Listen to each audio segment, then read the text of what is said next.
Hey guys, welcome back. So today I want to take a look at the Supernatural TV series, which is one of my all-time favorites. How they kept that show fresh for so long is an achievement in itself.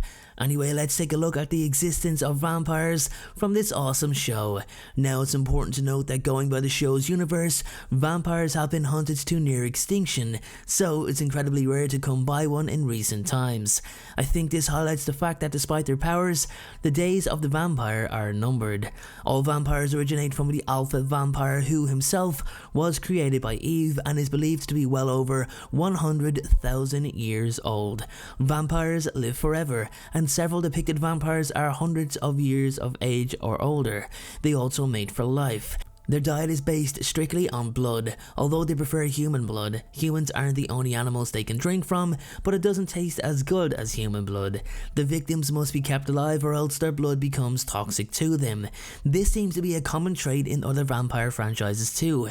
Drinking dead blood can drag the vampire to death along with the soul of the person they have just killed. However, some vampires will live off donated blood bags because they don't want to kill a living being. Vampires can only be killed by beheading, where they leave behind a corpse that can be examined to find their vampire teeth. A vampire's appearance is that of a normal human, which makes sense given that they were originally mortals. However, they have all the common features such as sharp, pointed retractable teeth that emerge from their gums and extend beyond their human teeth. This set of fangs descend at the vampire's will, usually when they are about to feed, when they are threatened, or when they are attacking.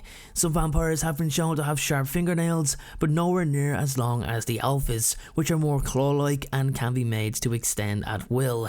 Vampires from Supernatural live together in what is known as a nest.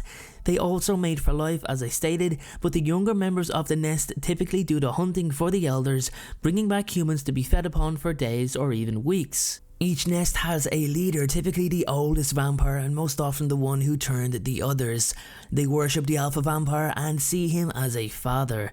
In order to create a new vampire, the individual must ingest vampire blood or have it directly introduced to the human bloodstream. They don't have to be bitten and drained of their blood or have to sleep in a ditch with their maker, unlike other franchises.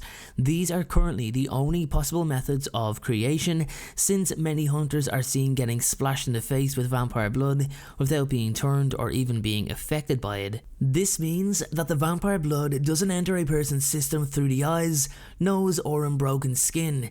It may also mean that a certain quantity is required to cause the transformation, considering getting splattered blood on the lips may result in some entering the mouth, becoming mixed with saliva and winding up swallowed.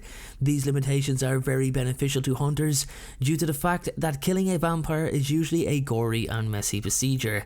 Newly turned vampires or newborns are always confused and disorientated, especially while adjusting to the overwhelmingly sharp senses and sensitivity to light. Bloodlust usually sets in after and drives the newly turned vampire into a killing spree. They then normally seek the one who changed them, known as their maker, and usually accept them as their leader. Most of the vampires shown in the series develop or are integrated into a nest or a hive mentality.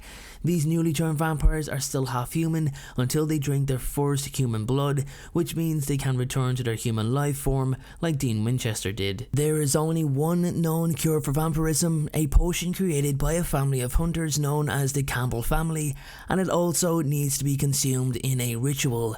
The ritual calls for the blood of the new vampire's sire, and it will not work if the subject has fed on human blood.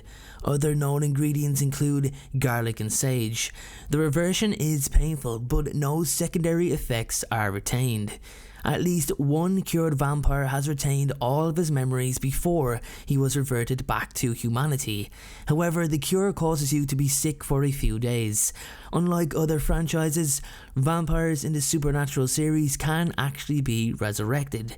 To do so, the person has to get the vampire's soul from purgatory and have access to their body. The ritual is then simple: drip the blood with the soul over the vampire's body and recite a spell. The vampire is then resurrected whole and undamaged. Vampires have super strength, super speed, super agility, and incredibly high sensory functions. These four abilities combined makes them very difficult to defeat. It's more of a case of keeping out of harm's way when encountering a vampire that is able to move so fluently with such power. They are also immune to diseases and illnesses that can affect and even kill humans. Vampires can also have an extreme resilience to pain. They are incredibly resilient due to their unrivaled stamina, they do not tire easily, and they can perform superhuman feats without difficulty. Dean, who was at the time a new vampire, who had yet to complete the transition, took on an entire nest of over 20 other vampires in a fight to the death, and emerged almost unfazed. However, with that being said, they do have their weaknesses. As I mentioned, drinking dead man's blood is pretty toxic, and while they won't burst into a ball of flames when exposed to sunlight, their skin is still extremely vulnerable, like a really bad sunburn for example. I think it's really cool how the vampires in Supernatural have the option to return to their human form, given the choice, like it's a case of it not being too late. I will admit, when I seen Dean Winchester become a vampire, I wondered how he was going to transition back to a human, because obviously he's one of the main characters and wouldn't be a vampire permanently. The only thing I wasn't a fan of was the multiple razor sharp teeth. That's kinda like a shark's mouth if I'm honest, but on the plus side it's offering something different, and the majority of the time, not every time, but the majority of the time, something different, well, that's a good thing. However, as an overall judgment, here's what I love. What I love about Supernatural is how the show tries to respect general vampire lore, but adds in little twists that just don't exist in other genres, like the fact that vampires have been hunted to near extinction, and there are actual live hunters trying to track them all down in order to eradicate them from existence. Now, it's not to say that there aren't other vampire hunters in different shows and different franchises, but in Supernatural, the vampires are all nearly extinct. I love that they stemmed from Eve herself. The alpha vampire is over 100,000 years old. It's just brilliant writing, and it really freshens it up. How do you all feel about the vampires from Supernatural? Are you a fan, or do you think there's better franchises out there for vampires? Let me know in the comments section below. If there's any other video topics from Supernatural, or basically any other vampire franchise you'd like me to cover, then please feel free to let me know in the comments section below. Thank you so much for watching. I really appreciate the time that you guys have taken to watch my video uploads.